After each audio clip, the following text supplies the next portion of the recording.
Hello friends, welcome back to my channel the shining star. আর তোমরা যদি আমাকে ফেসবুকে দেখে থাকো, ওখানেও তোমাদেরকে অনেক অনেক ওয়েলকাম। তো সন্ধেবেলা হলেই ইভিনিং স্ন্যাক্স কিছু অবভিয়াসলি সবারই খেতে ইচ্ছে করে, আর বৃষ্টির দিনে তো আরও চটপটা অনেক কিছুই খেতে ইচ্ছে করে। বাট কী বানাবো খুঁজে আর পেলাম না, তো ভাবলাম গরম গরম দুধ খাবো। কিন্তু দুধের মধ্যে আমার কিছু দিয়ে একটা খেতে হয়, হয়তো চা বানালে ভালো হয় দুধ চা, কিন্তু দুধ চা খেলে দেখেছি আজকাল প্রচণ্ড অ্যাসিডিটি হয়।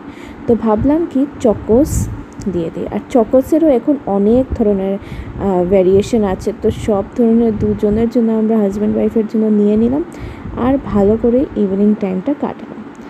রাত্রিবেলা ইচ্ছে হলো যে অনেক দিন ধরেই চিকেন খাবো খাবো করছি, বাট খাওয়া আর হচ্ছে না। তো ভাবলাম আজকে একটু কষা করে চিকেন করব। আর কষা মানে সবাই শুনেই ভাবো যে রুটি পরোটার সঙ্গে খুবই ভাল লাগে, বাট রুটি পরোটার সঙ্গে বললাম আর খাবো না, রাইস দিয়ে খাবো। বাসমতি রাইস আছে ঘরে, এটা দিয়েই খাবো। তো এবার না নর্মালি যেরকম আমি প্রসেসটা করি, সব আলু টালু একসঙ্গেই দিয়ে দিই, মানে বেশি তেল ইউজ করি না। বাট আজকে মনে হলো একটু তেল ইউজ করি আগের থেকেই, মানে